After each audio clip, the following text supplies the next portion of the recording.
Assalamualaikum warahmatullahi wabarakatuh. Saya Arista Haja Dwi Pamungkas dari kelas HTN 2B akan menjelaskan hasil review jurnal saya yang pertama berjudul Rekonstruksi Hierarki Peraturan Perundang-undangan di Indonesia. Pada kali ini, reviewer akan menjelaskan isi dari jurnal tersebut. Dalam jurnal tersebut mengandung berbagai peraturan perundang-undangan yang telah diubah sebanyak 4 kali. Namun dalam pengubahan peraturan tersebut masih saja mengalami permasalahan, dan yang paling sering terjadi yaitu yang berkaitan tentang tumpang tindihnya aturan-aturan yang ada di Indonesia. Pada Undang-Undang Nomor 12 Tahun 2011 tentang pembentukan peraturan perundang-undangan sebagai pedoman hierarki perundang-undangan yang dianggap dapat mengatasi masalah dalam undang-undang sebelumnya, namun juga masih mengalami masalah yang sama. Dalam penerapannya, berbagai peraturan perundang-undangan baik di pusat maupun di daerah-daerah masih terdapat hambatan-hambatan dalam upaya mewujudkan keadilan dan ketertiban masyarakat. Berdasarkan masalah tersebut, dapat dipahami bahwa pembentukan peraturan perundang-undangan bukanlah masalah legal drafting belaka, akan tetapi juga menyangkut persoalan yang mendasar, yaitu bagaimana hukum yang akan diciptakan itu merupakan hukum yang baik. Sebagaimana diatur Undang-Undang Nomor 12 Tahun 2011 tentang pembentukan peraturan perundang-undangan. Pasal 7 ayat 1 menyebutkan mengenai jenis dan hierarki peraturan perundang-undangan yaitu yang pertama, Undang-Undang Negara Republik Indonesia tahun 1945. Kedua, ketetapan MPR.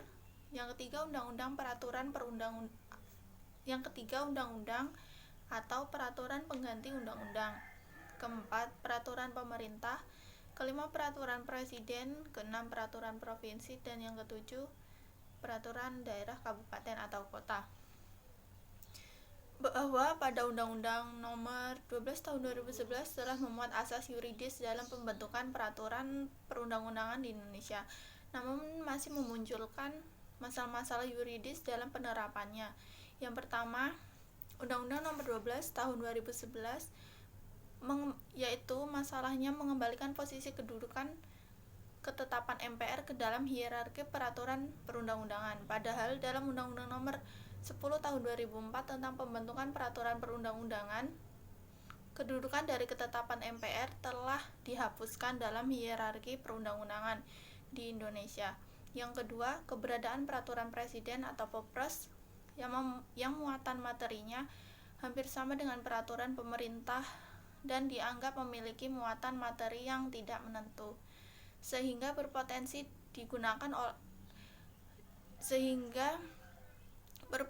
digunakan oleh presiden untuk melakukan penyalahgunaan kekuasaan atau abuse of power.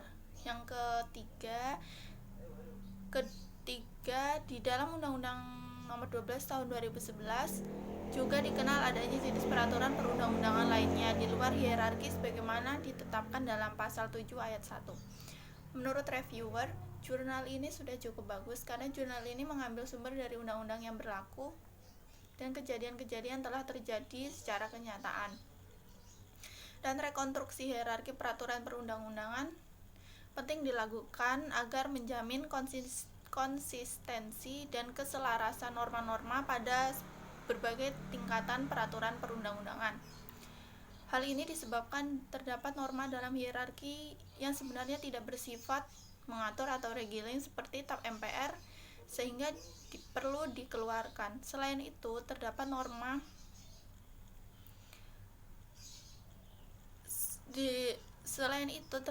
di luar hierarki yang sesungguhnya bersifat mengatur, seperti peraturan lembaga negara utama, peraturan menteri dan lembaga negara kementerian, dan peraturan kepala daerah, maka perlu dimasukkan. Sekian penjelasan dari jurnal ini, jika ada kurangnya saya minta maaf, dan saya akan melanjutkan penjelasan dari jurnal selanjutnya yang berjudul Harmonisasi Peraturan Perundang-undangan di Indonesia melalui konsep Omnibus Law. Di sini Penulis memaparkan bahwa citra idealitas perundang-undangan masih jauh dari realitas, sehingga memberikan esensi kepastian hukum bagi masyarakat. Peraturan perundang-undangan di Indonesia seringkali memberi ketidakpastian hukum. Dampaknya banyak tumpang tindih peraturan baik tingkatan hierarki yang sama atau dengan peraturan bawahnya. Tumpang tindih aturan dan tidak kejelasan hukum dalam berbagai undang-undang menjadi persoalan yang menghambat investasi selama ini, sehingga Undang-Undang Omnibus Law dinilai menjadi jalan keluar untuk menyelesaikan persoalan tersebut. Dilihat dari segi masalah, bahwa harmonisasi dibutuhkan untuk bertujuan melepaskan tumpang tindih peraturan perundang-undangan dengan menerapkan konsep Omnibus Law yang berasal dalam tradisi hukum common law yang dimunculkan. Harmonisasi Omnibus Law sendiri menjadi pelindung bagi pejabat daerah yang ingin melakukan inovasi dan kreasi untuk kemajuan ekonomi dan investasi. Implementasi konsep Omnibus Law di Indonesia. Hierarki tata urutan peraturan perundang-undangan di Indonesia sebagaimana telah diatur di dalam Perundang-undangan Nomor 15 Tahun 2019 tentang pembentukan peraturan perundang-undangan. Bentuknya undang-undang, bukan undang-undang pokok, tetapi undang-undang yang setara dengan undang-undang yang lain, yang seluruh atau sebagian ketentuannya diubah atau dihapus dengan membuat norma baru. Dalam jurnal ini, penulis berharap agar penelitian ini bisa sebagai jalan analisa terhadap jalan keluar terhadap dampak yang terjadi dalam peraturan perundang-undangan saat ini, yang akan menerapkan konsep Omnibus Law yang dipraktikkan oleh negara-negara common law.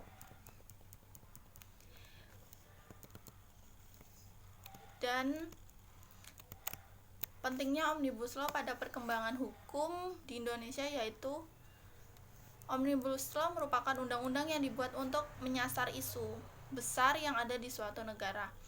Indonesia. Praktek Omnibus Law di Indonesia bisa dilihat dalam Perpu Nomor 1 Tahun 2017 tentang akses informasi keuangan untuk kepentingan perpajakan, Undang-Undang Nomor 9 Tahun 2017, Nomor 23 Tahun 2014 tentang pemerintahan daerah pernah diterapkan pada level TAP MPR RI.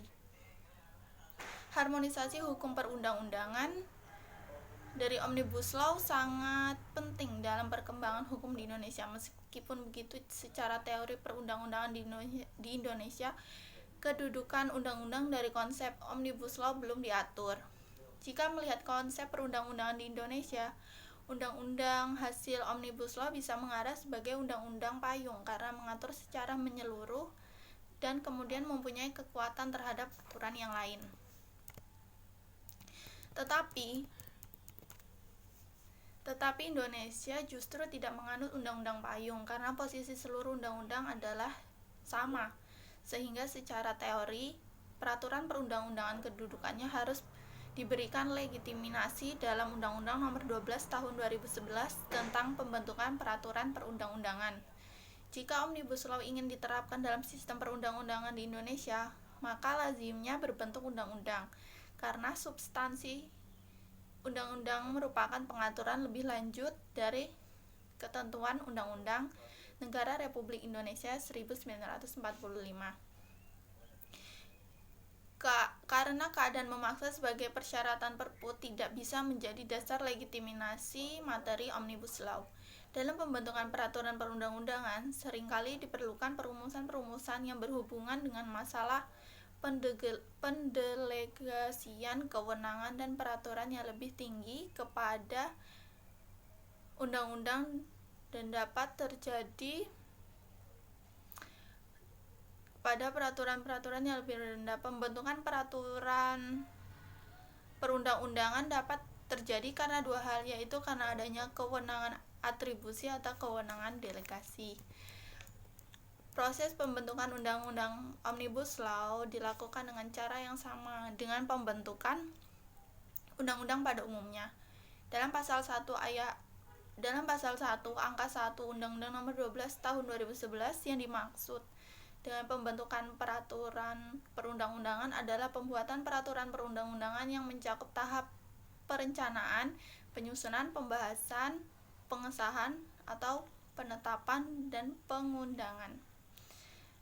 Dalam pembentukan perundang-undangan harus memiliki asas. Asas-asas tersebut yaitu asas tujuan yang jelas, asas pengaturan, asas perlunya organ atau lembaga materi muatan tepat, asas dapatnya dikenali, asas perlakuan yang sama dalam hukum, asas kepastian hukum, asas pelaksanaan sesuai hukum sesuai keadaan individual. Menurut reviewer, jurnal ini sudah cukup bagus karena jurnal ini mengambil sumber dari keadaan yang terjadi dan ditegaskan oleh undang-undang yang berlaku. Isinya menjelaskan berbagai masalah tentang tumpang tindihnya aturan yang tidak jelas dan menjelaskan tentang tumpang tindihnya aturan dan ketidakjelasannya hukum berbagai undang-undang menjadi persoalan yang menghambat investasi selama ini. Dan menurut reviewer, harmonisasi hukum perundang-undangan dari Omnibus Law sangat penting. Dan dalam perkembangan hukum di Indonesia meskipun secara teori perundang-undangan di Indonesia kedudukan undang-undang dari konsep Omnibus Law belum diatur. Di sini reviewer berpendapat bahwa menggunakan peraturan perundang-undangan dengan konsep Omnibus Law merupakan suatu kebijakan karena Omnibus Law sendiri bisa mengarah sebagai undang-undang payung karena mengatur secara menyeluruh dan kemudian mempunyai kekuatan terhadap aturan yang lain. Sekian dari saya, jika ada kurangnya saya minta maaf dan jika ada lebihnya itu hanya milik Allah. Sekian, wassalamualaikum warahmatullahi wabarakatuh.